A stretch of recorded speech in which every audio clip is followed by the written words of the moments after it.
No. Welcome to the jam party. Yeah. So I don't know if you see, but I have this nice little banner for us. Yeah. Welcome to Hobby Hangout Live, where myself, Leona, Dave Taylor, oh, he's on this side, and then Gretchen, we all do our hobby for a little bit and hang out. Bunch. Yeah. It's great. Gretchen there and Leona there. Yeah. We kind of got to figure it out. Sorry. Awesome. Dave is to my left, which looks to the right on the screen, and you're right.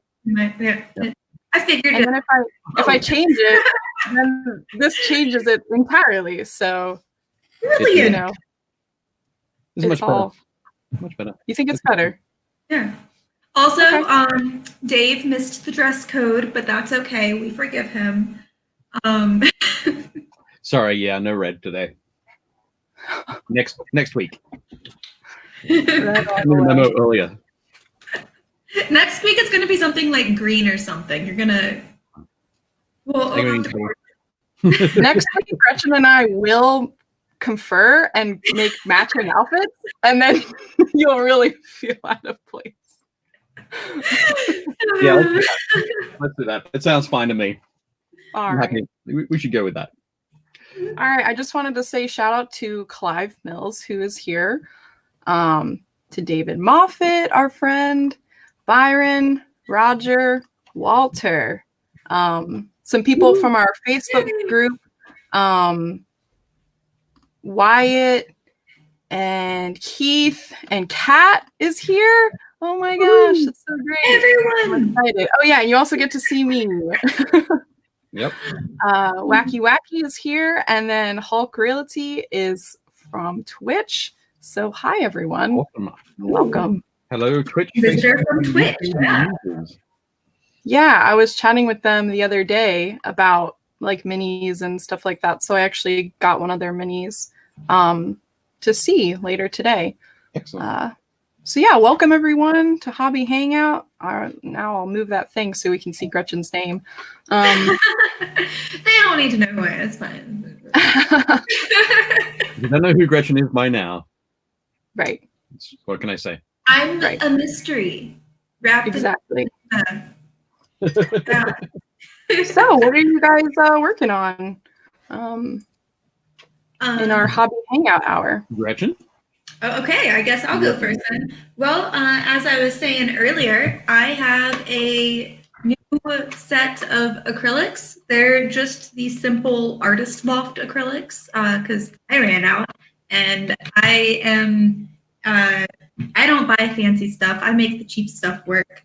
And I saw Leona actually reminded me, and I saw up on the Facebook page, we had someone who was asking about how to make acrylics work for miniatures. That was just, you know, the store-bought acrylics, which I have those, and then I have craft ones.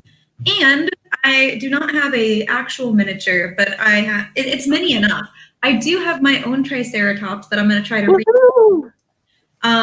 I won it. It was given to me in a care package, and it was in the surprise Jurassic World thing. Nice.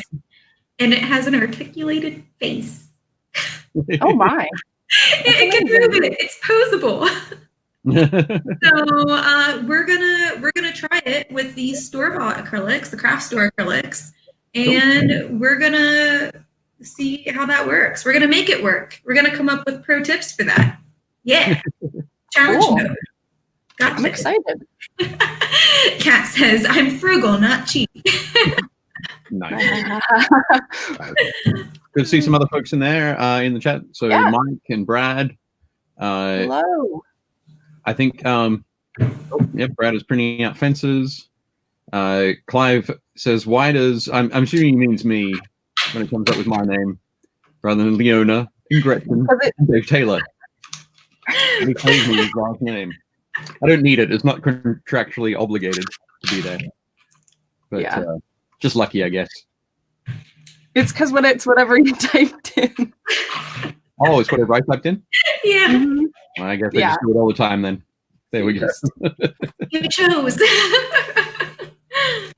Excellent. Also, it looks like David Moffat is thinning them with a 50-50 mixture of floor polish to water. Really helps. I don't have floor polish. I do have plenty of water. When I painted with the craft store paints, some miniatures with a kid that I was babysitting a while back, I thinned it with water and we were okay. That also had a really nice primer though. This does not have a primer. It just has whatever the plastic is. So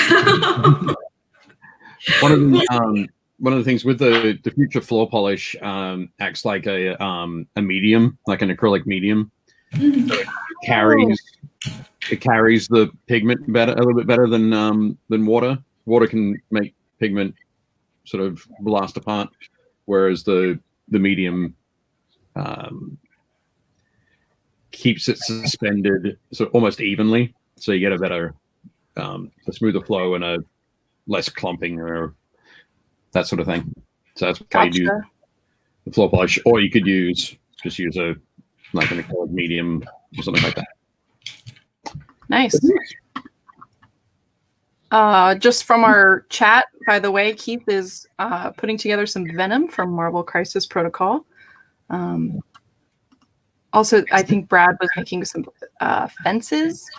Right. And Roger Moore is working on Blood Rage extras. Nice. Also, hello to Michael. Hey, Mike. And Cat Swift says it works like a flow aid type of thing and a hardener. Oh, like when eventually it sets. Okay. Yeah, I guess there's that polish / varnish sort of thing to it. I'm also going to say shout out to 𝙂𝙖𝙢𝙤𝙢, who is working on a research paper. Oh, yeah. I know. Good luck. Maybe that's their hobby, research. Yeah. I don't know. That was my hobby when I was in school. Yeah. Not by choice, but made it work. One of my friends in Chicago is giving his daughter 4 research questions every morning. Okay. So that sounds delightful. This morning the questions were, who was the 4th man on the moon? What is the ancient Egyptian hieroglyph for love? Okay. How many pencils in a gross? And which film won the Academy Award for Best Visual Effects in 1979? Oh. That's really clever though to have that kind of thing. That's okay. Yeah. Yep. And the correct answer, of course, is Alien. Oh, it is? Visual effects. Nice. That was a good movie. It's great. That was. That was one of the first sci-fi ones I think I saw, other than. Oh, really? Yeah. Man, our chat is just blowing up. Clive just finished some goblin cavalry. Moving on to some undead next. And also David Moffat says craft paint can often be super matte as well, so something a bit glossier helps. Yeah, that makes sense. So Dave, what are you working on? I'm continuing to work on my Slaves of Darkness army from Age of Sigmar. I think last week I was working on this guy. Very nice. So he's all finished off now. In the intervening time, I painted up all of my Chaos Knights. Haha. So there are 5 of these guys. So they are all done. I finished them last night. And today I have started working on some Furies, which are the kind of crazy winged harpy kind of things.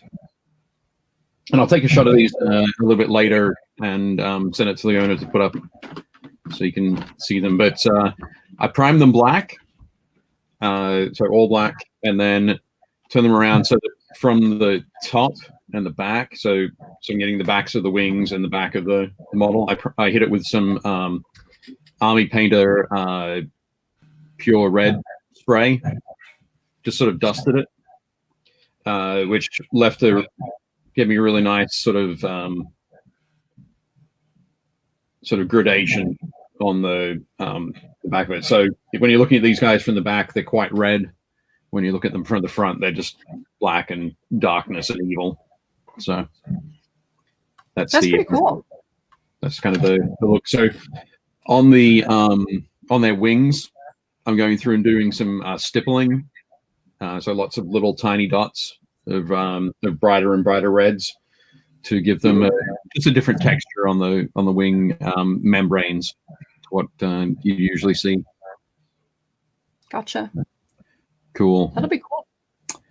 We do have a question from Michael Hudlow.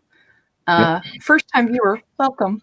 Do you recommend any particular magnifying headset for 50-year-old eyes? I have never used a until I got these a couple of years ago. I didn't use a magnifying headset, so I don't have one. I can probably take a quick look around online and see if I can find the one that a few of my friends use, and then I can drop that link in the chat. Yeah, that would be great. So I'll do that. I'll do that while we putter around. Okay. That sounds good. Also, Walter was wondering, does he have horns? I think he was referring to your knight. Well, Dave? a lot of the Chaos Knights do have horns. This one's fairly elaborate, and he's got a on the end of the sword as well. He has like a little sort of tail of hair that's sort of flowing away. But yes, there are horns there. Where's the Ogrod? The Ogrod Myrmidon, of course, definitely has horns. I'm going to put it. There we go. There you go. Now you can see them. Nice big horns there.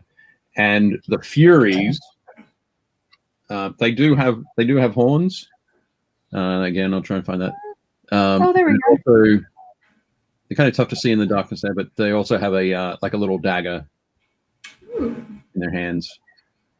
But yeah, so the horns will be painted kind of like a bone kind of color, bone out to starting lighter towards the head and darker to the ends, just to separate them from the model, to make them stand out a little bit. Very cool. Very nice. Also, Kat does mention that get good lighting, and that helps with your magnifying, which someone else had said. Yeah, that was David Moffat. Just upgrading my lights made a world of difference, and I never use a magnifier now. So. All right, cool. That's good. Yeah. Which is kind of nice. So if anyone is wondering, I grabbed a Warhammer Series 2. 40. Yep. This is 40K from the what do you call blind box? The Space Marine Heroes. These are the Space Marine Heroes Series 2 blind box from Games Workshop. Yep. I found him, and speaking of painting with acrylic, I am painting with acrylic. Yep. So the more tips that we can garner, the better. We're making it work. We are making it happen. Yeah. Also, we have a friend from our Facebook. I'm posting into the Painting Happy Little Minis group, so the program sometimes can't gather all the info, but they said that they are gathering clones to make the named clones front of the 51st. So 501st? 501st, thank you. Yep, not a problem. And I've just noticed that I can't comment on put in a live comment. Oh well. So I'm just going to throw this link over to you, Leona. Okay. I'm not sure if you were able to put it into the chat. I can actually, yeah. So it must just be a feature. This is a little new for all of us, so thanks for bearing with us. This is just one of the first. I was looking for a particular type that I've seen a lot of.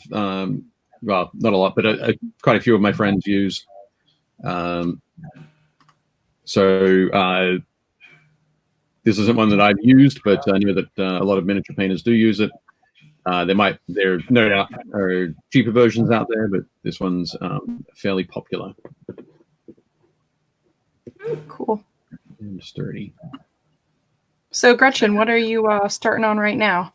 Which colors are you? Which colors am I using? So I am using Artist Loft Viridian. It is a, let's see, teal kind of color. You cannot really tell in that lighting, but that's okay. And I'm using Hooker's Green, which is called. That is what it's called. That is. Did you say Booker's Green or? Yeah, that is the name of that. I was not expecting that. But yeah, so that's a very dark kind of forest green. And I'm just layering that up with a lighter on. I love the crazy lighting here. Okay, here we go. That's, you can kind of tell, not really. Yeah. Take pictures and send it. But I'm starting with a lighter color on the bottom and working up to a darker color up on top to kind of add more dimension because the paint job was super flat before. And then there's actually like scales on the dinosaur. So I'm going to go back in after I have a good base coat and I'm going to see if I can pick some of those apart with a little bit of dry brushing and detailing to see if I can make it a little bit more dynamic. Cool. So we'll see. We'll see how that turns out. I'll send pictures. I'll take a picture right now. I'll send it to you, Leona. It'll be yeah. That sounds good. Got this. Close cam. Close cam. Dave, did you send me the link? I popped it into the private chat that I was able to access. Oh, okay. That makes sense. Do you want me to send it else? Nope, I got it. Okay, cool. Thank you. So as I said, this was just the first version of that. I've seen these goggles before. These were just the first ones that this link is the first one that came up on my Google search.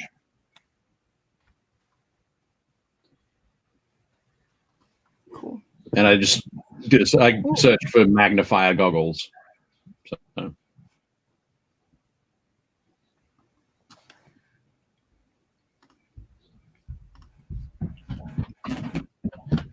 All good. There we go. Very nice. Yep, you probably should see it like paste that into the thing. Oh, Roger has a good question. Who comes up with these names? Sometimes there's washes, called baby poop. Right. Well, I know that baby poop is from Secret Weapon Miniatures, one of their washes, and they have washes like ruby and amethyst and that kind of thing. But yeah, I think when Justin sort of put that up and was showing people, somebody said that it looked like baby poop yellow. So it was that name was adopted. Gotcha. I knew you would know the history behind that. One, but, yeah. I'm not sure who does it for the paints that you're using, Gretchen. I don't know with Artist Loft. Yeah, that's a mystery. Yeah.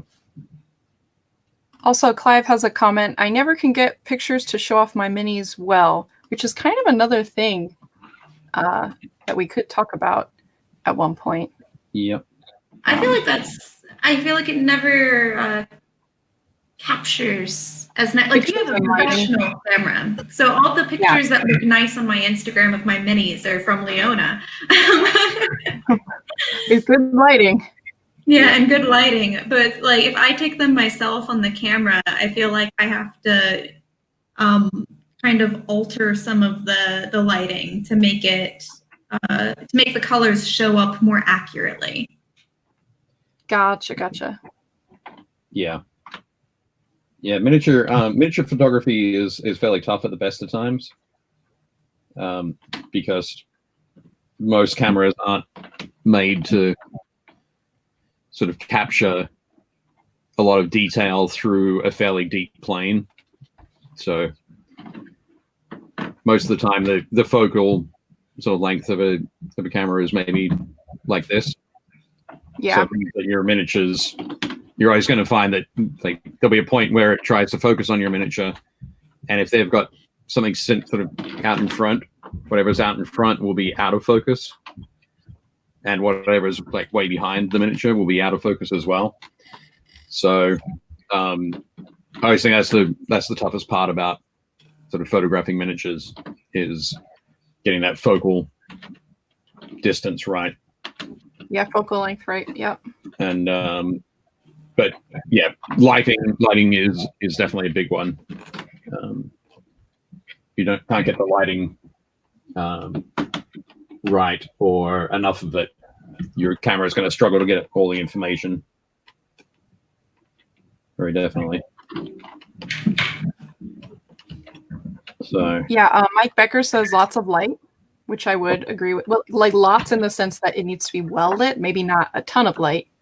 Doesn't need to be overlit. Yeah. Yeah, because then, as Chris mentions, if you have too much light, it washes out the mini detail, which is frustrating. And especially phones, they will have trouble focusing on miniatures, usually. Or creating any sort of depth of field. So yeah, it's okay if your picture's not amazing from your phone. Yeah, because it is difficult to look at. I think one of the things with because you can't, I'm sure there are phones who are able to do it, or there might be apps that are able to mess around with your phone, but because you can't really control the depth of field, yeah, pulling back rather than going up really close to the miniature, pulling back from the miniature to shoot it and then cropping it, you're going to get a better result. Gotcha. On the depth of field kind of thing. So I'm actually going to take my phone and I'll take a few photos to sure. I'm going to zoom in. Oh, you're a little off, but that's okay. Oh no, I'm going to send them to you. So we have these. Okay. That says a couple simple photo tricks. Try to put it on a light colored board with a light colored background, nothing to distract from the miniature. Yeah. A bit of backlighting without glare will help the highlight, which, yes, I totally agree with that. Backlighting, meaning like it'll just catch the rim of the miniature. I'm putting up my hand around my head because usually you backlight someone's head. And David Moffat says, I find a lot of indirect light helps. Direct light always washes it out for me. Yep. So diffuse light as well is another good one. And of course, none of the lights that I'm taking this under are diffused at all. Yeah. It's gonna be. We're making this work. We got the store-bought acrylics, the cell phone lighting. And we keep talking about acrylics, but I did want to bring up the question that sort of sparked that, partly because we're all at home, but also we have someone in the group. That's not what I wanted to do yet. That's okay. I believe it was Cindy. Cindy in the group earlier this week posted, "Hi group, I'm absolutely new to painting, so we're excited about that. These are 3D resin printed. I'll show you the picture. I'd really like some tips on how to make these better. I use cheap Michaels acrylic paint and I have no clue what I'm doing, just trying out different things with whatever I have on hand." And when she talks about the unpainted one, it's for comparison. So this is the photo that was posted along with that question. So someone in the comments did have a good point that Cindy did a great job painting with Yeah. her limited skills. Yeah, it looks great. It looks very cool. And of course, now I'm sitting here like at my computer. I've just moved my window over onto my larger screen, and I'm here with my mouse trying to enlarge it. It's like enhance, but it's not enhancing. Can you zoom in for me? Yes, I can zoom in. Cool. Where would you? Is that? No, that's good. Yeah. Okay. Yeah, I think as I've already said, the painting looks great. It looks in my mind super realistic. But as I don't know what an actual Triceratops might have looked like. But yeah, this looks great. I think that the grayish green of the skin is working well with those wrinkles. It's giving that it's very much sort of like an elephantine kind of look. Yeah. Which is great. I think perhaps the only thing I'd suggest, and it's because it's a miniature, and you want to increase contrast, is the main thing you're doing when you're painting a miniature or creating contrast on the on it, is in places where, for example, where the horns meet the flesh. You got that sort of spot in there where they're around that area. Would be to put a little bit of put some shading in there. Same around that. Some brown shading, do you think? I'm thinking brown. Brown would work well with like with a bone horn color, and also the green gray would work there as well. You could try that same sort of thing around on the frill around the back, the plate at the back, just where those bone areas sort of are protruding from the gray green. Gotcha. But normally I might have suggested things like some extra shading around where the body and the legs are meeting. But it probably more towards if you look towards the back of the back leg. Mm-hmm. So yeah, in there. But that looks great to me as it is. The other thing I think that I'd look at is possibly with the horns, because they grow sort of out in a fairly straight fashion. Normally, I guess one of the standard things you see on miniatures for sure, but expect in real life as well for actual bone protrusions, you see some striations on them. Oh, okay. Following the same sort of line as the horns, the growth direction of the horns. So I'd go for that. Just a couple of things like that. I'm like taking all this in since I'm also doing a Triceratops. Oh, cool. Excellent. Yeah. I forgot about that. Yeah, I'm just grabbing those pictures now. Yeah. I'm just looking around to see if I have something that has that sort of look, but I do. But I'm not sure. It's not particularly. Oh yeah, here we go. This is here if we can set up. So on the horns here at the front, can't really see it too well, but the idea being that the lines would run the length of the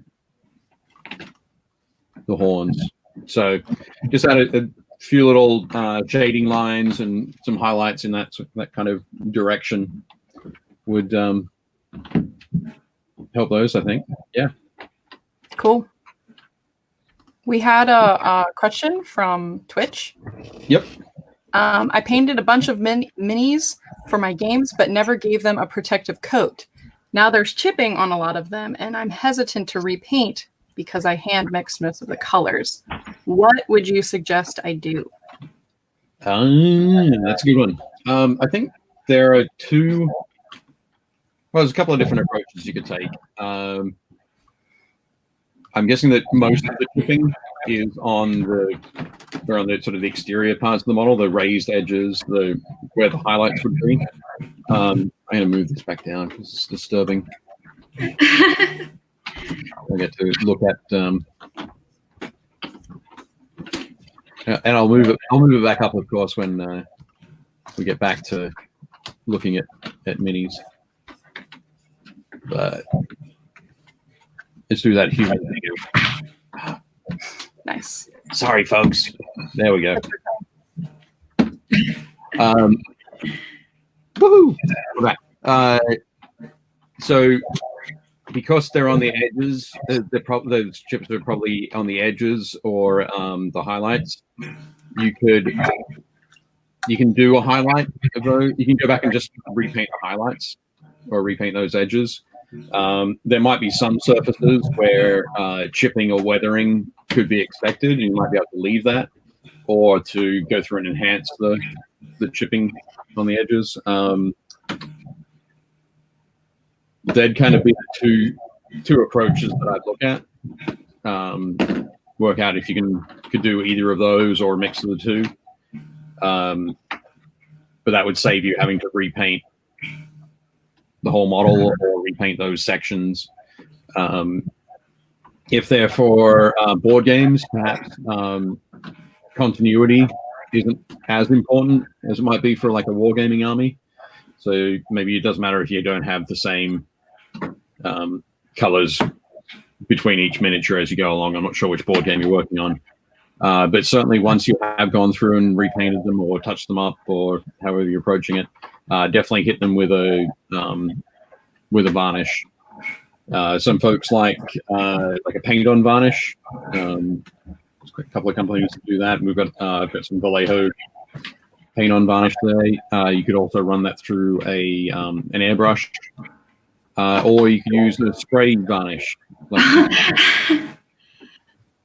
Does Gretchen not want us to see her desktop? I don't have a desktop. I'm at my dining room table. Yeah, yes. Sorry, that's about as down as I can get it. Before it's just my lap. That's okay. Yeah. Maybe you can like paint kind of like Dave. Yeah, like, I can. Like, I can if I'm up.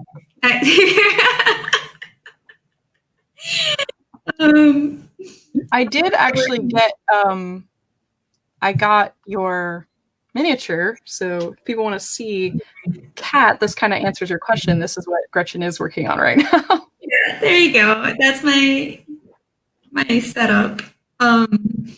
Also, no, you don't want to see my dining room table. It's completely taken over by paints right now. That's fair. Sounds perfect. Yeah. Well, A follow-up question to that, Dave, Yep. also by the same person. Any suggestion on how to remix colors or test remixing to try and match color? Yeah, I think it's really going to be a you're just going to have to fun test them out. Yeah, just give it a go. You could have if you primed them in a base color, or if they had a base color beforehand, you could get a sheet of paper or a sheet of card that was the same color, or make it the same color, and then try painting over the top of that. So that you're not doing things like painting over white to try and replicate a color that you painted over black, if you understand what I mean by that. Right. So, yeah, I think that's probably that would be the way to start. But Also, I feel like if you mix colors, you would want to paint them out and wait for them to dry, and then like do a color match. yeah, Color map on a dry piece of paper or something, to like make sure. Because I'm just thinking of like blues. A lot of times will dry very differently than. Yeah. No, you make a good point there. Definitely. There are some, and there are some colors that I'm using at the moment the burnt red is one of my preferred sort of base colors for painting red. So because I'm working on that for these Furies, I painted that after I'd done that little dusting spray over the top that I mentioned. When I painted the burnt red on, when it dried, it was very matte. It was much more matte than the other colors that were on the model. Gotcha. Even that can, yeah, the difference between a matte and a satin look is going to affect that sort of thing. So yeah, I think that's a good point. Mix up what you think you painted last time. Yeah. Painted on a similar primer coat, and then let it dry. So one of the things that that people might have noticed over the last couple of years, if you've been watching that long, that I have very similar recipes. I use very similar recipes all the time, so that I don't have to think about it. So I know that if I painted red like this, I know what the recipe is to paint it like that again later on, if I'm mixing. So I'd always advise, if you're trying something new, write it down when you're doing it. Even to the point of making some notes about how you felt about it at the time. Mixed it this way, thought it would look like X, but it actually looks like Y, so I'm going to switch to another. I'm going to try something else. Gotcha. Just keeping notes about the color mixes you do, the color recipes can be very helpful. That's exactly what Mike Becker says. Bingo. Make a mixing diary. Mike knows what he's talking about. I approve, Mike. Good idea. So yeah, but yeah, you can do them as a diary. You can do them as like a Rolodex kind of thing. You have index cards with your recipes on them. But yeah, that'd be the best approach. But yeah, definitely spray varnish them at the end, or depending on what spray varnish you want to use. If they don't have a lot of metallics on them, then you go through and you paint it up, spray varnish them, and then paint the metallics over the top of that.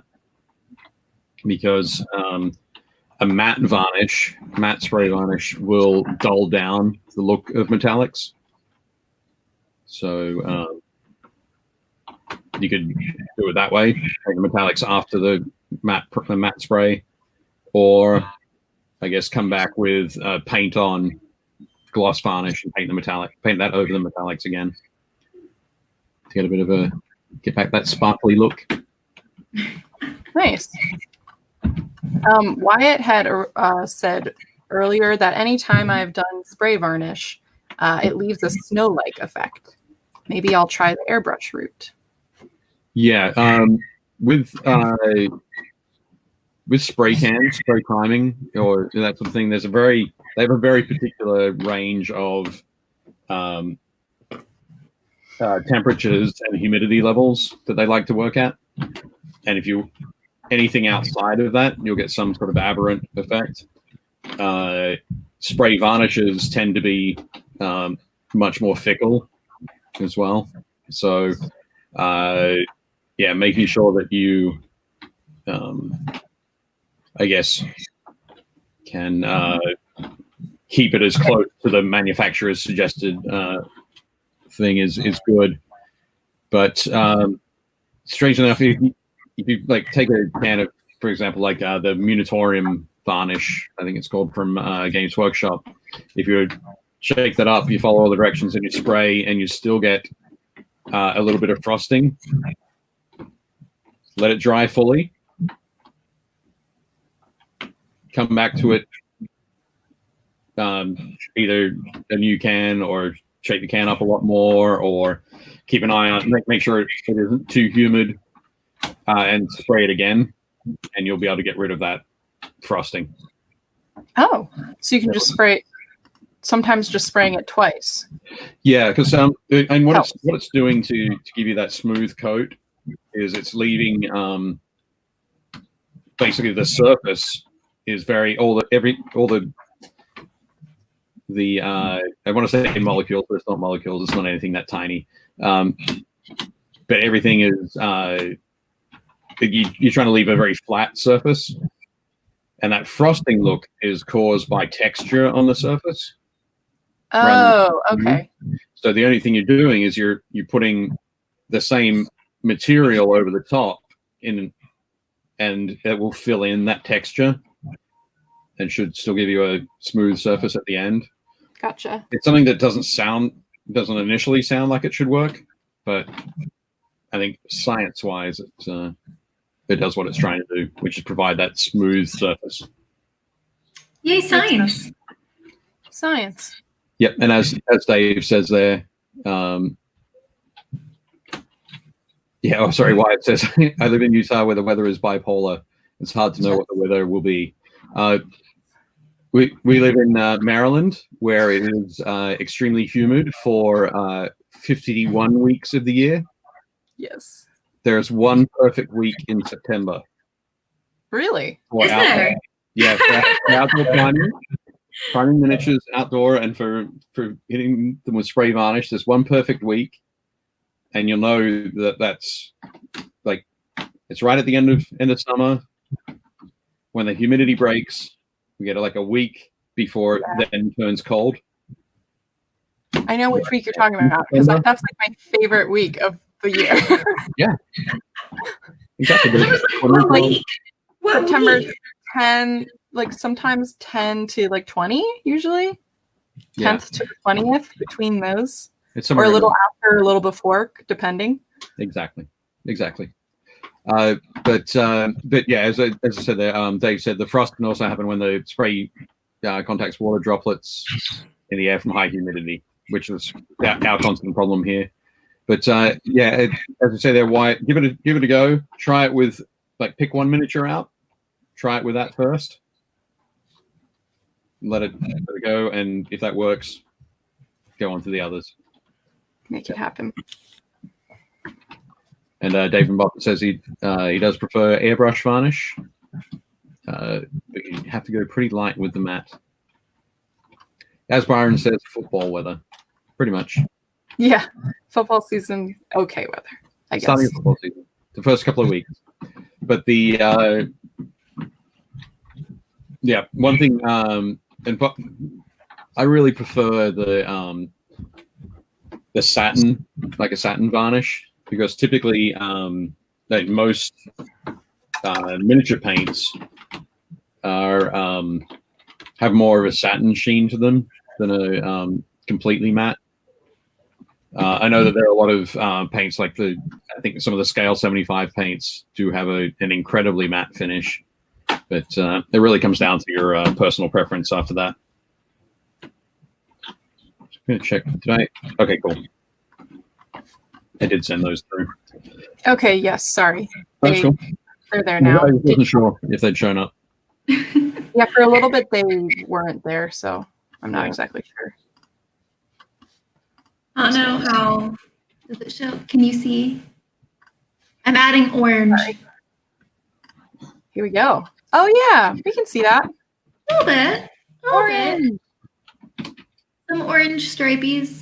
He's a Jurassic Park dinosaur. Well, she not.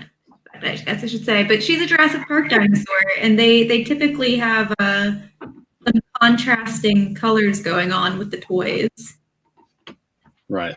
So I'm gonna stick with that theme. Probably go in with an even brighter yellow and pick that out.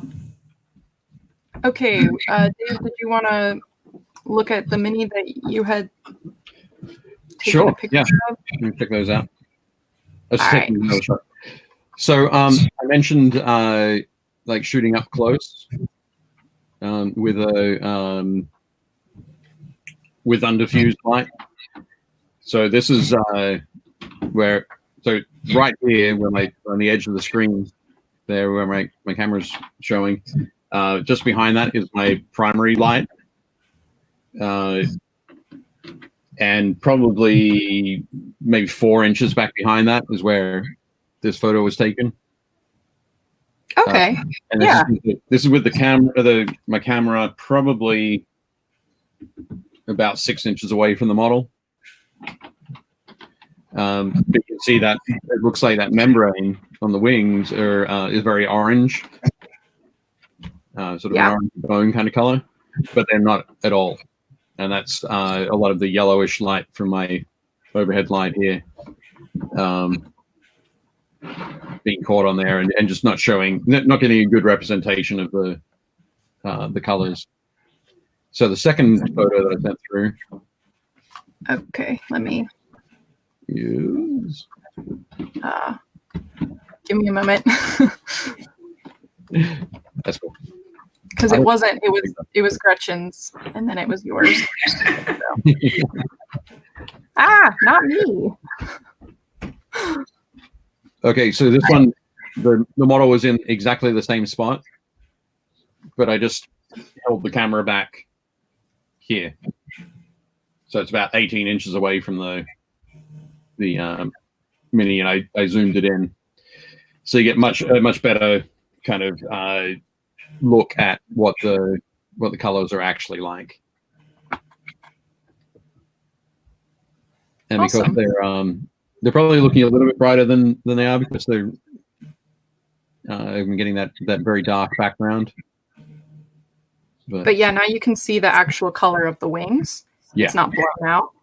Yeah. Which is really nice. So, and I've just taken another one, which shows, again, still not perfect, but it gives you a better look at the texture on the wings. Well, I kind of thought it did, but we'll see. Yeah, as Wyatt said, it's amazing what different lighting can do to a model, and I agree with that. Lighting is key. Would you guys like to look at some miniatures from the group real quick? Yeah. Okay. So for everyone watching, we have a Painting Happy Little Minis group on Facebook, which you should definitely join, especially for first-time watchers, first-time callers, whatever. We're a radio channel now. Each week, I always pick miniatures from the group, and we kind of have a mini showcase from what people have been working on. So, yeah, this is the first one by Matthew Karpus. This is from Mansions of Madness, which is a Cthulhu-based game, and the miniatures are really awesome, and I really love how bright he painted them, because normally you think of Cthulhu and like dark. So yeah, well, I think the fantastic thing here is is actually is exactly that. It's the riot of colors that that would quite apart from the shape of the monster. The riot of colors is the other thing that's going to sort of send you mad. Yeah. Everything is designed to break your sanity. So this thing coming at you with that big tail whipping through would be awesome. Great. Yeah, I like that one. He also posted up some more really great. Definitely recommend. Yeah. Also, shout out to Contrast Color. Yeah. So this is from a miniature from actually a new member of ours, Peter Kirk Christensen. Excellent. Hey, Peter, welcome. There's a very cool ogre, I think. I wonder where it's from. I don't know. No, he did not say. Let's say. No, I'm liking it. Yeah, I'm loving all the details on it. The work on the, particularly the work on the rope around the stone, basically holding the stone onto the half. I love the folds. Pardon? So the folds in that fabric. Yeah, along the front of that leg. Mm-hmm. Yep, they definitely look cool. Yeah, right here. That's good. Yeah. Also, did you notice the toenails? Yeah. Wow. They look a little too clean. You know, just because Mighty Petty, obviously. yeah, like, he's allowed to be clean and vicious, Dave. Right. Okay. Yeah. Are you saying it's more frightening if an ogre is also respects his personal hygiene. It might be. Yeah, That shows a certain level of intelligence. Yeah, Yeah. because that means he's intelligent. it's true. Yeah, you're right. This It is is really another one exciting. But no, from, definitely great work, Peter. This is another one from a new member of ours, Excellent. Rocky Michael. Very cool. I believe this is well, it looks like a miniature that you could use for D&D. Oh, definitely. Yeah. Definitely. I was wondering, it looks little bit WizKids. Yeah, And it looks like a WizKids ASMR, I believe. But I love the gold highlights. yeah, lovely work. Very nice. Yeah, the gold is there's a lot of great gold detailing there, and I think one of my favorite things about the paint job here is just the cleanliness with the blue and the gold trim. It's very, very tough to achieve, particularly on a 28mm miniature. So much sort of clean line work around it. So definitely great work there, Rocky. Nicely done. Where's this crazy? I saw this when John posted it up. Where's this crazy mini from? It's got. Is that a little gremlin? Yes, that's Is why I what? had to zoom in so we could see him. Right. You know, he didn't say where the mini was from. But again, I'm going to guess that it's a WizKids because of the translucent effect. Yeah, But I haven't seen this directly from WizKids, but like on our page. But I believe it is from WizKids because of the translucent. But the face on it is just fantastic. Gremlin. Yeah, it is very much a gremlin goblin kind of feel. Kind of guy. John's done a great job with the. Pardon? So don't feed it after midnight. Exactly. Oh, it's a Pathfinder WizKids. Pathfinder mini. Okay. Yeah. Cool. Excellent. Thanks, Brad. But yeah, the highlighting and shading on the face to really accentuate those wrinkles. How did he get those lines? Yeah. Carefully. Really tiny brush. But yeah, great work. Nice one, John. Yeah, it was really good. Forrest. Another new member. We had a lot of new members. We did. We're now up over 1,700. Trapped inside.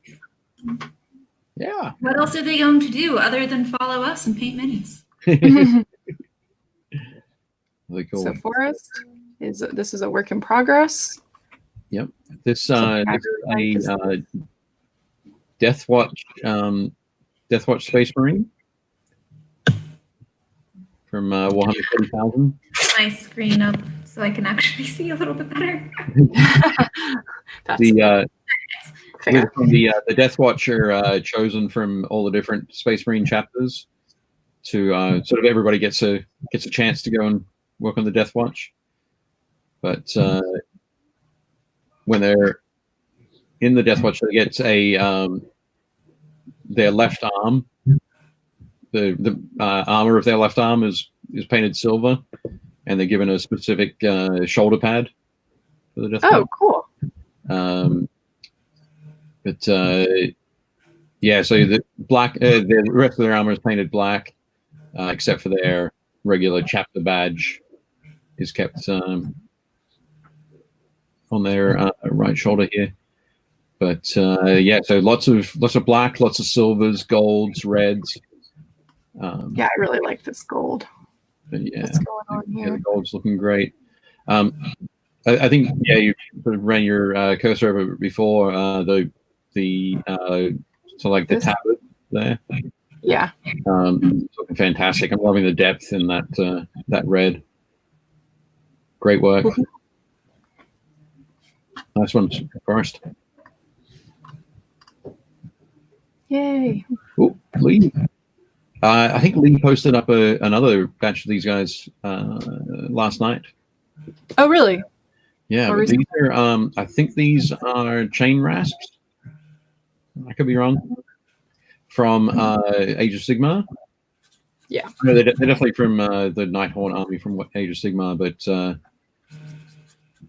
yeah, it's got the these very cool sort of dark black, purple kind of robes hanging over the top of the very ethereal, ghostly green and white, looking great.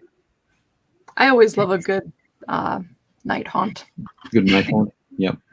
The ones you posted up last night, the robes are red, like a deep red. Oh wow! Kind of color, and they That's look cool. they look fantastic too. Joe Crone, fantastic. That's my buddy Joe from who's out in Illinois at the moment. Oh, cool. But Thanks, yeah, these Joe. are looking great. Did Joe say where these were from? He did. They boop-a-doop. In the picture below, you will see 3D printed. So Okay. he actually 3D printed these. Yeah. At least that's what I can, as I understand it. That's probably they. Did he say that these are from Watchful Eye? No. No. Okay. Not sure. So Joe runs a company called Watchful Eye, and he's been doing a lot of the bulk of the things that I've been doing are the Warring Kingdoms time frame of Chinese history. Gotcha. But That's cool. these are they look a bit more like sort of Southern Asian in style. So it's possible these might be like early Indians. Mughal Empire. Sort of thing. Yeah. Sort of the south and west of China. But looking great. How beautiful and bright are those blues? Yeah. I know. I'm very I like jealous. the choice of the basing to have the yellow with it as well. I think it picks up the lighter highlights of everything.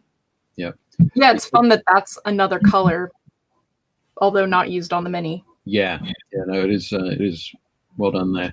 I do admit I'm feeling kind of slightly triggered by the yellow. When I say triggered, I mean my allergies are triggered by. Oh yeah. Oh yeah, the pollen's been awful. Yeah, this pollen, man. Yeah. It's But no, they gonna, look great, Joe. Nice work. it's gonna be. Oh yeah, Don Slater up in New York City posted this, and yeah, this is an amazing sculpt and paint job. And I think my favorite part, he's got that very almost industrial cream kind of paint color. Yeah. And I think it's really accentuated by it feels like a heavy cast metal kind of thing, and it's accentuated by the rusting around the bolts. So It looks almost like from a boat or something like that. It color. kind of reminds me of Portal. Yeah, it does remind me of Portal. I think that's why I like it. what's that? It's very Portal clean. is a video game. Oh, there you go. No idea. Yeah, it's all good. It It's just very has that good. very, I really like this model. This is the type of stuff that I'm like, wow, this is amazing. Don's It's very clean. very Very much into this kind of thing. Beautiful work, Don. Great. Oh, yeah. So you posted this up in the group, Dave. Obviously, you like to showcase your minis, but you had kind of talked about this technique last week. Yeah. Dave Shrimp and I were talking about reds and good base colors for reds and that kind of thing. I posted up two cloaks that I've been working on. One was for my where is he? Chaos Lord on Karkadrak. That Do guy. you want to see that close up? Ah, And the other one is from the chariot. There, so the Karkadrak Lord has that cloak. Can't really see it too well, of course, we know that. And the chariot driver is where this image is going to pop back on screen is from. And I showed the two, and they use the same colors in them. So the same base color, and then mix different quantities of the same colors mixed in to create the highlights. But it wasn't until I actually just finished putting together the sub-assemblies article for Game Trade magazine. Okay. That I remembered that I actually primed this cloak that's on screen, primed it white compared to the black of the Chaos Lord's cloak. Oh, okay. So if you check out that post in the Facebook group, you'll get to see how they're quite different there. But the other thing that we were talking about last week as well was the texture. So because I wanted this to be a cloth cloak and have a different feel to the armor or the horns or that sort of thing, they use these little sort of hash marks across each of the highlights to give that sort of worn, slightly faded, but still serviceable fabric. Yeah, I thought the use of the slashing was really nice. Like it just sort of changes it up. Yeah, definitely gives it a different feel. I think for almost all of the miniatures that I painted in the past, all of the different surfaces that should have different textures have had the same texture. Same approach. It's like base coat, highlight, done. So I'm experimenting a little bit more and trying to stretch my painting a little bit. Cool. That's good. I think it was very good. Oh, Clive, very cool. What's this crazy little boar? Goblin riding boars. But I think I love the cap on this one. It's my favorite part. Yeah. It's definitely very cool, and I think that so the green that's in it, it's not over the top. It's not a saturated green, but it's working well against that pink on the boar fur flesh there. But this guy's adorable, Clive. Absolutely adorable. Boars are vicious. I would be terrified of like Oh yeah, definitely. Combat. I would have it charging at me. Having it on the outside of a computer screen means that I can just call it adorable. It's true. Let's give a little update on where you're at, Gretchen. Sure. I have added kind of oranges and yellows to those stripes. See if I can. Oh yeah. I have noticed that with the acrylics, even if I thin it with water, it's not quite sticking to whatever they had on the figure before then. Oh yeah. Quite been able to get things as thin as I would like, but that's okay. It's still coming through. It's still doing its thing. Cool. It's just a little bit more painterly than normal, but we're working through it. It's happening. Patience. That is the key tip of working with craft store acrylics. I am learning. Yeah, I would agree with that tip. I don't know if you can see, because this camera, it's not going to zoom. But from farther away, it's okay. There we go. Now we can all just zoom in. Yeah, basically, I've been adding, I even tried to add yellow detail there. Okay, Can you sort of see? And multiple layers is what makes acrylic work. Right, yep. Like many layers. Yep. That I've been kind of like thinning down, depending. I even got some depth on the rocks. That was kind of exciting. Excellent. Did some dry brushing type thing. Oh, someone said really good job. Good job. I'm Good trying. job. You're making it work. There you go. I am trying. Kat was wondering, has anyone spoken to Rick recently? Not being able to travel has gotten him to driving him crazy or crazier? Crazy. He was always crazy. Yeah, we spoke A a little bit ago. Yeah, Rick's nothing if not adaptive. I think he's definitely feeling it.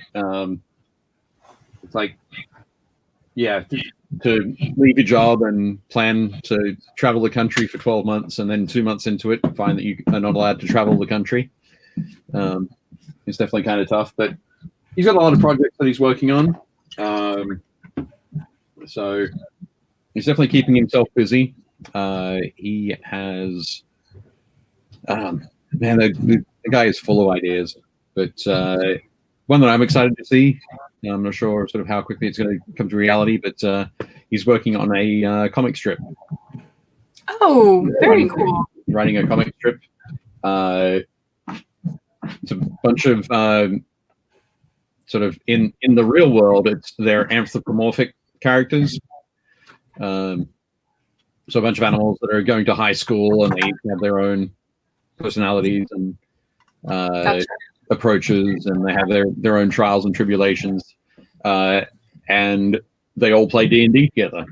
So a lot of the stories will cover sort of how their D&D characters are reflections or opposites to sort of how they approach life.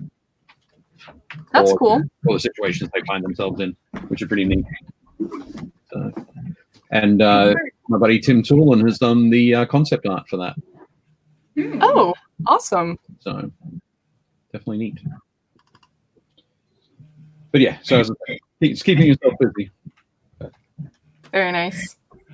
As always, as we all are trying to do, hence Hobby Hangout. We had a question from our group from Roger Moore. Yep. And he asked, I have been cutting my paint with water via a wet palette, new to me, and I really like it. I have some of the new contrast paints. Should you cut them with water or just paint them on? I tried it straight and it seems okay, but they're a bit darker than I expected. Yeah, you can. It can be either way. You can approach it really however you like. You're going to get a different result depending on how you do it. We mentioned earlier in the show. We mentioned I think it was David Moffat mentioned future floor polish. Yes. Acrylic mediums. GW's acrylic medium, or one of the mediums that they have. There's a technical contrast medium pot that you can also use to thin down your contrast colors. If you're not using too much water, using water is absolutely fine. Using a medium will give you a more consistent kind of result for that, for thinning them. Contrast colors kind of end up across the range of contrast colors. They kind of end up being split into 3 different categories. There's a very sort of heavily pigmented ones that are quite dark. So things like your Black Templar, the Wildwood, they all have a lot of pigment in them that's very dark pigment. And it's in a fairly dark carrier. So when you put those on straight, they'll give that, you'll get that dark result very quickly. Some of them are a lot thinner. Athematic blue, for example, while it looks fairly dark in the pot, it goes on quite thin, and you can use a couple of layers of that to build it up. So it depends on what you're looking for, what the result is, which paint you're using. I would test them out. Mm-hmm. Yeah, just put on a piece of paper and just do a little, like a brush stroke of your colors so that you have an idea of how each of them's gonna go on before having to, just try it out by commitment to many. Yeah. Or just get one mini, prime it white or prime it with one of the like Wraithbone or Grey Seer or something like that, and then just test them out on different parts of the mini. So yeah, if you've got an older mini or if you've got a cheap one, or it might be from a Kickstarter that you back that has hundreds of minis in it. Just we don't know anything like that. We know no. No one does that. Exactly. Tons of minis. Which Kickstarter has thousands of minis? Sorry, the fridge was left open. Oh no, it's all good.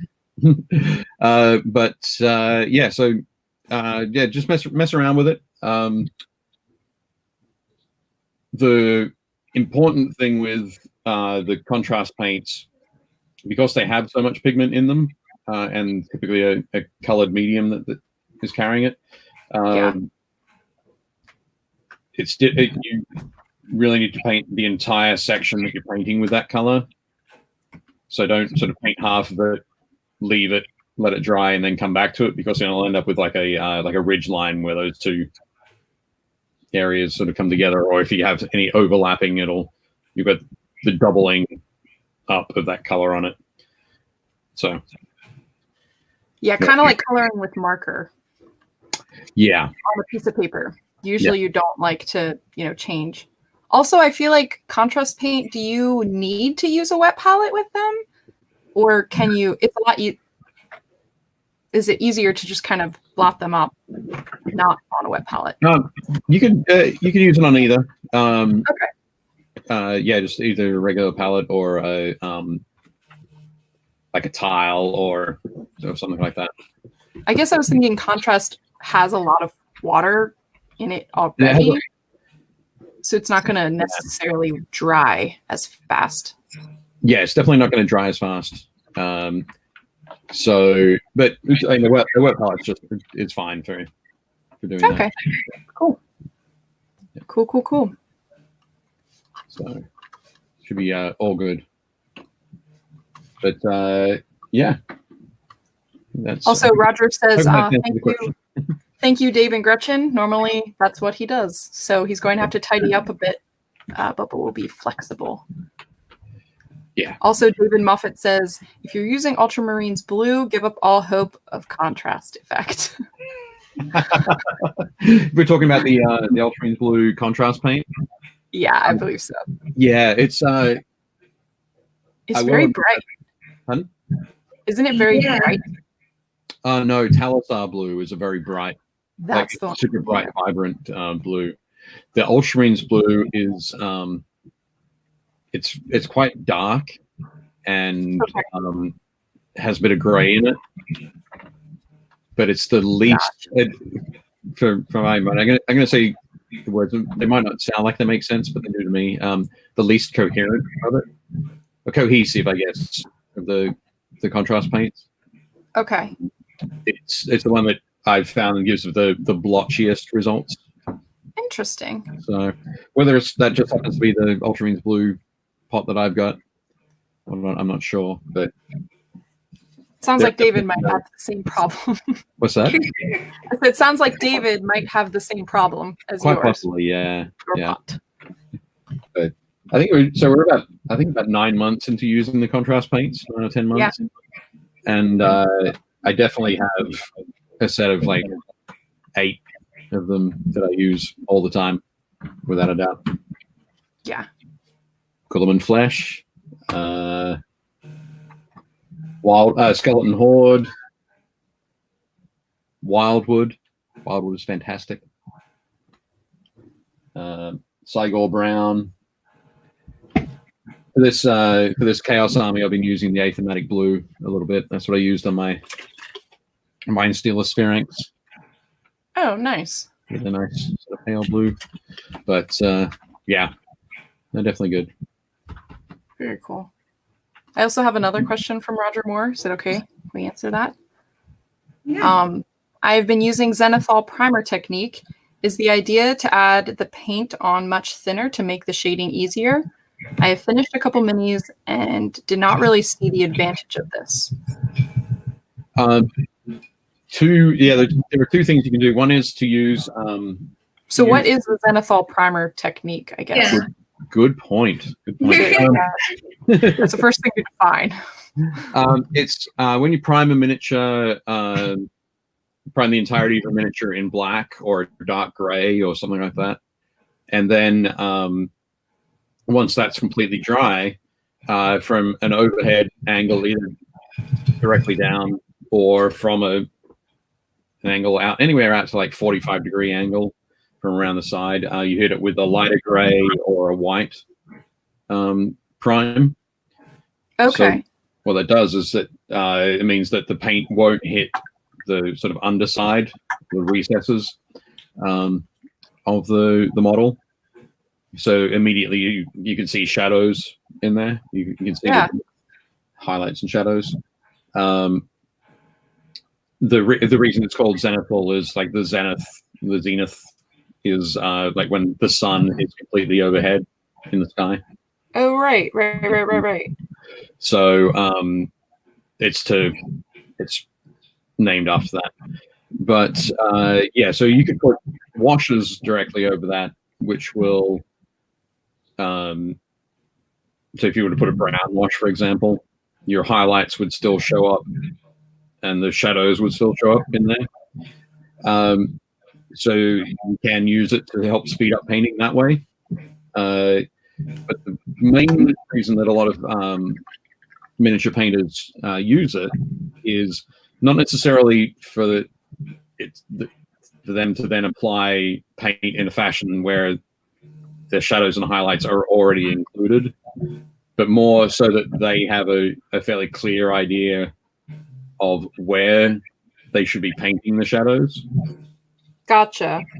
So it helps to define where the highlights are going, and without you having to look at the stare at the miniature and imagine. Yeah, without you have to think too hard about it. Yeah. So when you could then have an area where you then paint the base coat on it and it will cover all of that shadow. But the idea is you remember where the shadows were. Does that make sense? Yeah. So it's like your guidelines. Yeah. Yeah, exactly. Guideline. It helps you create those guidelines. So that's the primary purpose. So a lot of good painters use the zenithal approach for. Cool. That's awesome. I didn't know that. I will do that now when we get back to the studio. When people are also trying object source lighting and they want to see how a miniature can be lit, I'm going to use this light here and turn it on my face for a little bit. Okay. But zoom in on that. It's not so good. Don't zoom in on me. Let's go back to all of this. Actually, I'm going to use your screen as an example, Leona. Yeah, because I have the really bright. Yeah. Bright light coming from the side. So if you're going to be painting a miniature of Leona sitting at her desk, you could take a photo like this, and then when you're painting it, you'd know that the shadows go in along the right side of her face, and on the left side of the face is where it would be brighter. So from a miniature perspective, you can almost take prime you black and then spray white from your left side. Oh. Yep. From there to give that zenithal impression. So and that would be like if there was a light here, almost like if I was like holding a light in the miniature, that would be kind of cool, because then that would be like right there on my face. Yeah. The other thing that would definitely help with is you'll know where the shadows are, because the thing that really sells object source lighting is not so much a color or that sort of thing on the well lit areas, but it's the shadows behind. Yeah, like I was even noticing I have like a little shadow on my cheek here, and like that would be helpful to like define. Yeah. Anyway, indexing some of the other parts of your anatomy on your face there. Yeah. Yeah. Cool. Awesome. Yep. Roger says that makes sense. So 2 ways to approach it. Thanks, Dave. Wash or paint. Got it. Also, William earlier says, can we get a shout out for Xi'an Games in China. It's our weekly board card wargaming RPG group. Wow, that is a lot. Lockdown is ending here, and we are back together playing games. So excellent. Oh, shout out to Xi'an Games. Yeah, that's incredible and really exciting. Very cool. Good to hear that, William. And also hello to Mike Gee. Sorry I'm late. Hope everyone is well. We are doing very well. Yeah. Lockdown is not ended. Here. No, in fact, So that's why we're still going strong. Excellent. Yeah, we are. Oh, Leanna, I sent you pictures of better. Oh, awesome. Kind of seeing the light.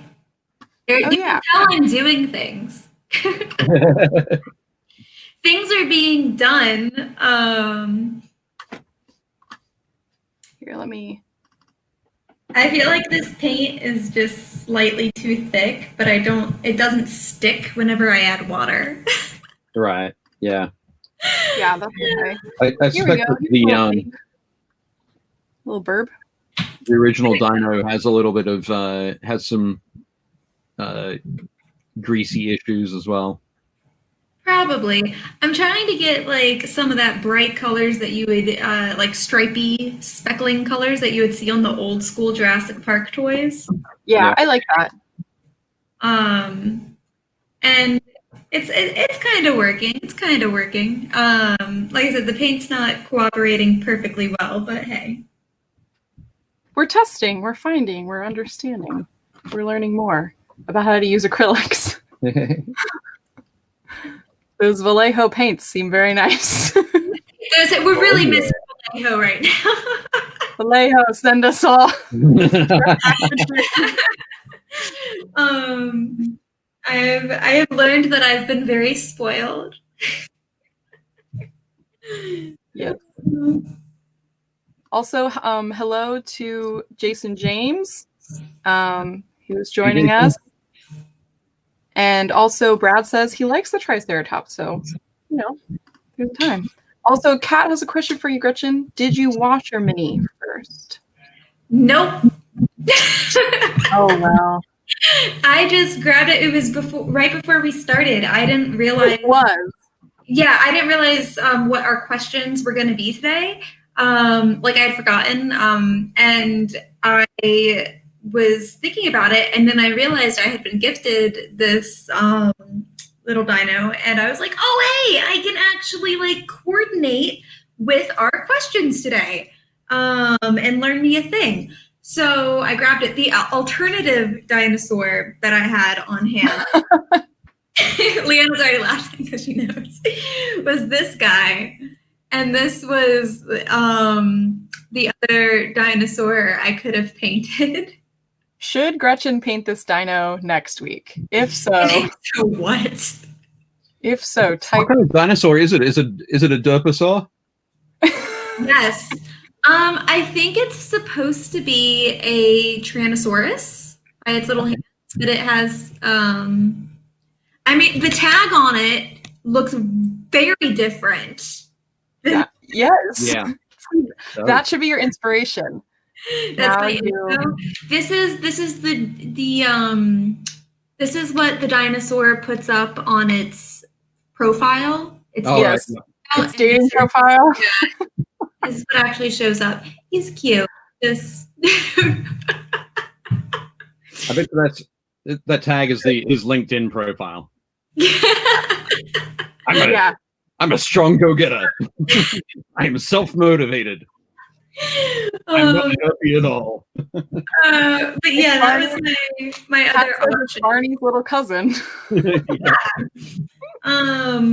Also, Brad says you should paint it. So next time, or if you have extra time, you know. I could always start on that now. But no, I don't wash them. I just grabbed them because I'm full of spontaneity and bad decisions. And whimsy. Apparently, the cheaper they are, the more residue that they'll have on them, which makes sense. Oh, then yeah, this guy is probably chock full of residue. He came from. I think it's 95% residue if you look at the tag. Contains 95% residue. And he has a bunch of little things about him on like in his sculpt. I was more excited that his head moved when I opened it. I was like, oh, yeah, he's posable. That is pretty cool. William has a good question. Do you guys have a painting technique you mostly like to avoid? For me, it's dry brushing. That's what William says. Okay. I love dry brushing so much. I know, I was going to say, I was like, you're talking to the wrong crowd. We love dry brushing. I try to avoid inorganic shapes. So fine lettering or fine line work, because I don't have very good dexterity in my hands for that. And I drink too much caffeine, so I shake like a little chihuahua. Which is why dry brushing is perfect. Yes. Gretchen, great dry brushing there. I'm not dry brushing. This is just every day. So yeah, I avoid fine line work like the plague that I'm currently avoiding. Makes sense. Yeah. How about you, Dave? Yeah. I don't think I really have any techniques that I avoid so much as or I don't like. I think each technique's appropriate in the right place. Although with the speed that I'm getting through these the Fury wings, I'm probably going to say in the future I'll probably avoid stippling because it's thousands and thousands of tiny dots. I like stippling. I was going to say, what's funny is Gretchen loves it. Yeah. I typically love it because with stippling, I get fun textures and I can usually do more detailed work without having to worry about fine line work. Yeah. Right. If you like details, yeah.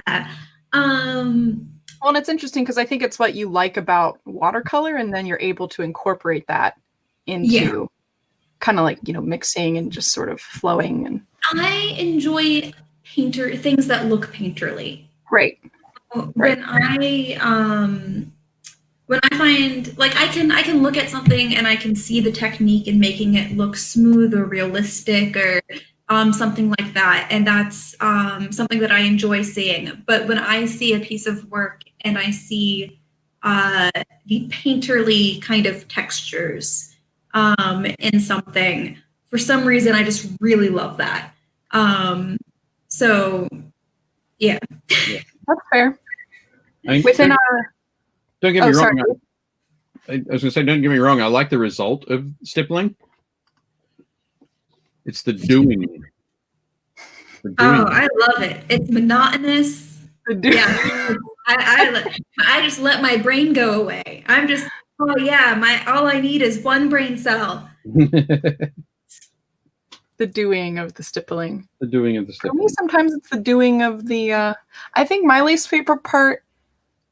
I know you said painting technique, but I'm going to do miniatures in general, and I don't particularly love assembly. I'm terrified of assembly. Not gonna lie, I've done a lot of it, and it's not my favorite part. I agree with you. I haven't like done a lot. I've done some. Oh yeah. No. That is very true. Let the statement be altered. I have done a very small amount of assembly. Yeah. I agree though. I've had nightmares of assembly where I am trying to put something together, but it keeps breaking.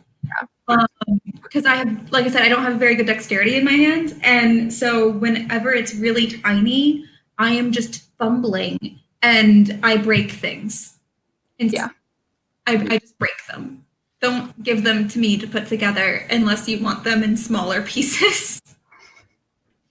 Also, Kat says, those answers are so Gretchen and Dave. And I would agree with that. So. Oh, man. But yeah, I've had literal nightmares. I had a friend who is talking about me putting together like Gunpla stuff.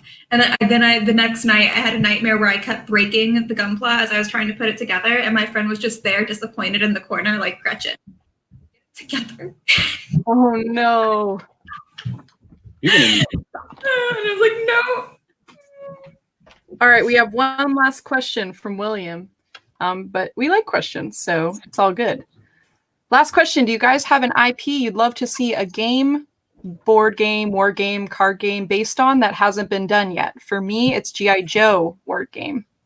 G.I. Joe. He also says Dirty Dancing. So Leona and I have had a very long, passionate conversation about a Great British Bake Off baking show game. that is true. It does. It'd just be so good. That would be good. That would be very cool. Right. Yeah, I think we were talking about a card game because a card/board game. Maybe it could be a war game. Maybe it could be a war game. No, I think a card/board game would be the way to go. Yeah. Yeah, definitely. No, yeah. British Bake Off would be the best. Yeah, good call. I think G.I. Joe war game could be really cool. Depending. I think if you maybe made it more like Warcry, where it's like skirmish Yeah. oriented, as opposed to sort of like longer form. I know. Can you guys hear that? Yes. Okay, it's cold enough here that my boiler kicked in, Oh my goodness. and I sit about 3 feet away from my boiler. Gotcha. That's okay. Keeps you nice and warm in the winter. My dog's clacking. He's hanging out, showing up and being like, hey. He's like, pay attention to me. No, yeah, I like that question. We should I'll put together Great British Bake Off and make that a thing. And then people will We're gonna get the rights. We're maybe gonna people get will the think it's a game, and then I'll And Leona, you know what we'll do next? Then we'll make a Nailed It game. Oh yeah. It's true. Because we love bake shows, we love board games. Combine them into We one. do. How about you, Dave? Do you have a war game that you think should exist? Nah. Nah. Nah. Should be a Jurassic Park war game. Where you just fight with dinosaurs. That's just catering to my special interests. I know. Let's take a look. In our last couple minutes, let's take a look at the rest of the miniatures from the group, if you guys don't mind. Cool. No, all good. Sorry, give me a second. I'm gonna move the screen again. But yeah, as a reminder for everyone who's watching, we have a Facebook group. It's called Painting Happy Little Minis. I'll put the link in again into the chat, and you should join. It's where we post miniatures, ask questions, and have a good time. And we recently hit 1,700 members, which is really exciting. We So, did. woo! Go team. Yep. Yeah.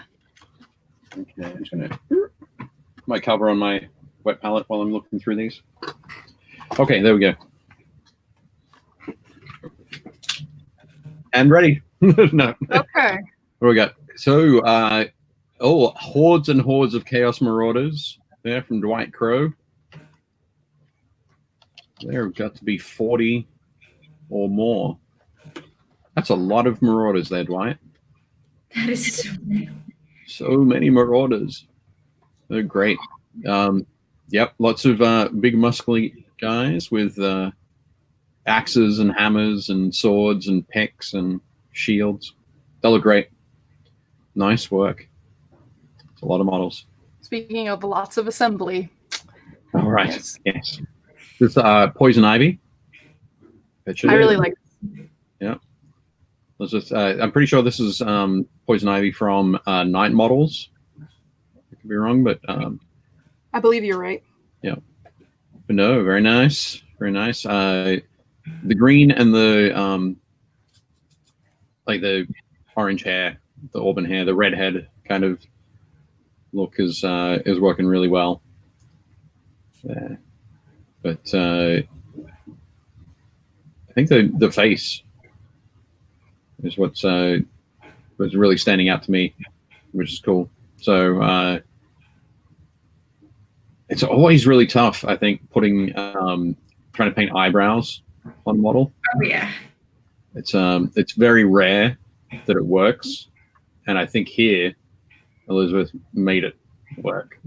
I don't think it would have been as good without the eyebrows. I think you would have lost that kind of pin-up quality that is in this particular sculpt of Poison Ivy, and that kind of attitude.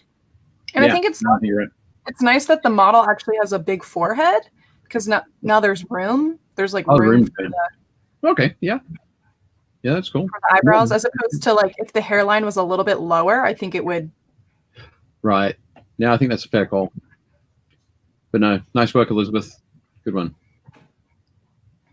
Oh, Douglas is working on some what do you call it? Star Wars Legion. Yes. Here with these Death Troopers. I like that glossy black is working really well. I think it's great that it's. Oh, sorry. Back one. Yeah. Have a look at the guns. So the guns are primarily black as well, which could be could normally be an issue. They're a little silver. There's a little silver on the tips there, but he hasn't painted the guns in the same glossy black as the armor, which is really cool. It's nice to get that differentiation. But they look cool and ominous. I'm afeared. I would not like to see them stalking through the fields towards my sort of hideout. That's a nope. Exactly. This one's by Andreas, and I'm going to zoom in. Another new member, which is nice. Ooh, what a nice soft green, which I feel like you don't see very often. The soft green? Yeah. Yeah. In his I think it's looking really good. Working very well. I think, yeah, it's got a sort of a nice sort of natural kind of feel to it, which is working really well alongside the brown leathers and the blonde hair. It's looking great. Very nice. Beautiful, great work picking out all the details on that mini. And just the right amount of blood splatter. The blood. Yep. Oh, Jason is painting up a. This is a knight armature from Warhammer 40,000. Gotcha. So this is the top armor plate for it, and that thing that looks like a hatch in the middle there is, wait for it, a hatch. So that opens up, and that's where the pilot climbs in. Gotcha. Into the mech, but it's looking very cool. And I think, I'm not sure if that coloration is able to give away which house he's painting it as, but I think it might be House Crast. We'll have to see. Have to let us know, Jason. Looking good. Cool. Yeah, I really like these tanks. I mean, to be honest, I wasn't a huge fan of the prequels, but these tanks are cool. The tanks are cool. Very deadly.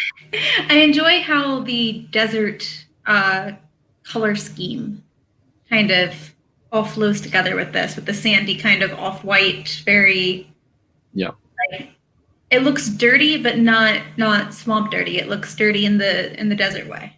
Yeah. Like this has been flying around. There's probably sand everywhere. Yeah. That's it. Yeah, getting into all it's pretty dusty. Purpose. Yeah. Dusty, that's the word, Leona. And I'm loving as well that the even it's got that like the bright yellow, bright sort of orangish yellow. One might also almost say egg yolk yellow. Is looking there. It identifies it as a particular unit or from a particular group, but at the same time, it's not. It wouldn't be glaring out in the middle of the desert. It could still be camouflaged, still hide, kind of thing. It's not not over the top. Yeah. Looks great. Nice work, Matt. Good one. These are some Gasland cars, actually. Yeah, these trucks are wild. Rad. The cowcatcher rams on the front. So I think, well, obviously all those trucks are all the same truck, same base truck, but the colors break them up really nicely. But yeah, I wonder if very curious about them now. I want to know what the original looked like. But no, these are good. I think one of the things that you can do as well with a group like this is you could either run them as a team in Gaslands, or if you wanted to do like a demo night with 3 players, give each person a truck, and they've all got the same equipment on the truck, so it's a lot simpler to work out what's going on with your vehicle when you're learning. Yeah. Pay attention to, like, how do I fire the gun? I didn't quite get that, so I'm going to watch how the next person fires their gun and learn that way. So by the time it comes back around to you again, you know exactly what you're doing with it. How does the ram work? Well, I'm just about to be rammed by somebody else. Let me learn how that works. So I like it definitely like it from that point of view. But yeah, looking good there, Brad. Nice one. That would be awesome. Also, Byron does remind us, don't forget to glue the wheels. Oh, Leona, you're frozen. I'm frozen. Well, you did just for a second there. Oh, okay. You're like, sorry. Byron does remind us that. Ha! That's how it is. All right. So that was it for minis from the group. Partly because we're kind of wrapping up our time here. So, right. Yeah. Okay. We are coming to a close, everyone. And so I didn't know if you wanted to kind of send me pictures of things that you've done so far to Gretchen and Dave, if you want.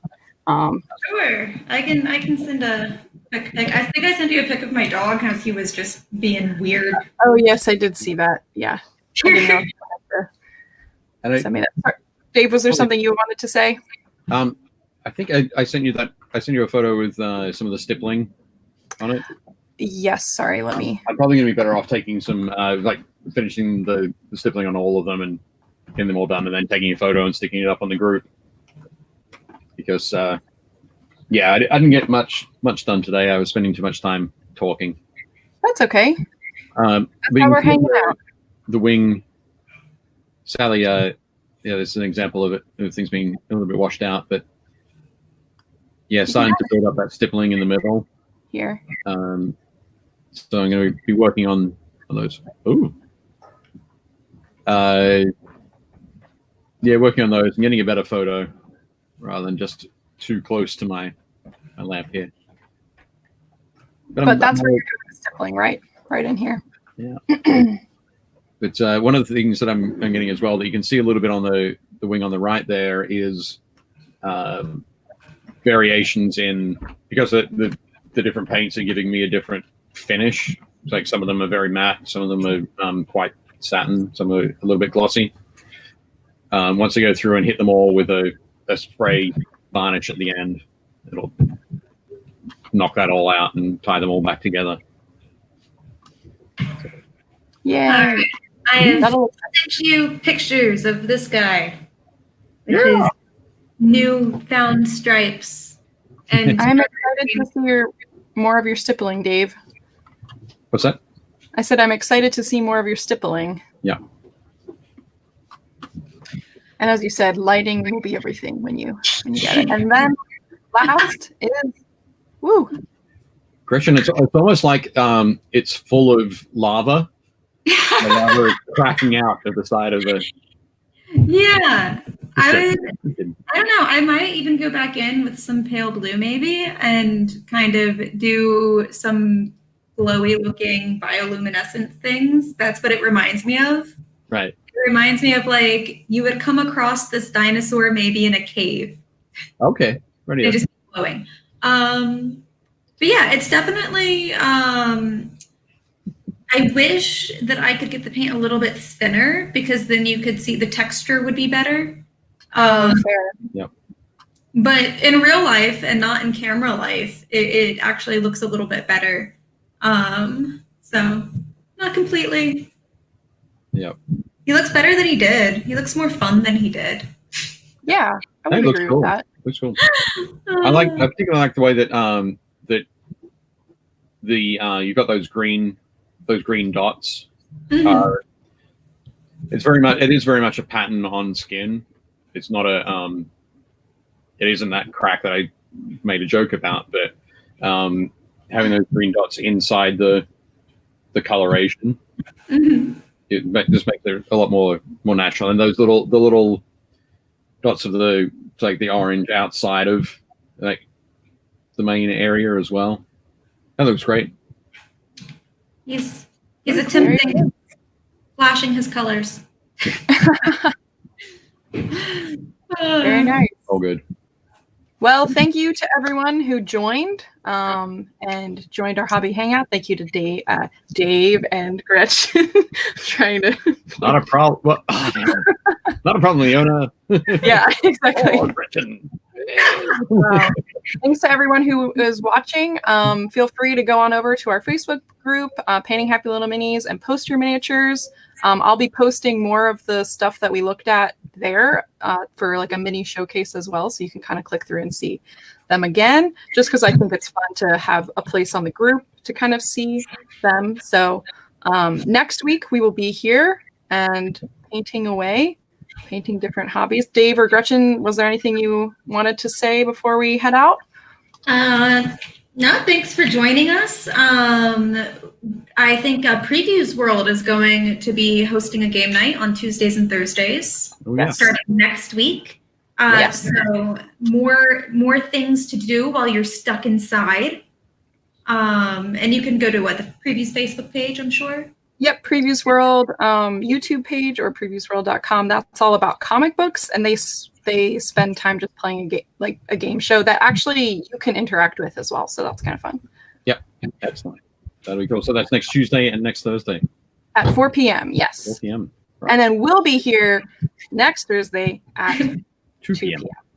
Yes. Eastern Standard Time. Yep. Eastern Daylight Savings Time. And the final thing I will mention is that this weekend, my daughters will be cutting my hair. Oh, yeah. Oh, yeah. just to do something fun and memorable so that all of this. It's so nice, though, Dave. It's kind of crazy. But anyway, and they're going to be cutting and coloring. So we'll see how it goes. See how I look next week. Ooh. I will have to, I will say I will dress to match the whatever colors we end up with. Or we could all have each different colors, like Power Rangers. True. That would be great. Totally. We should definitely do that. All right, guys. Thank you for watching. Thank you for joining. And we will see you guys next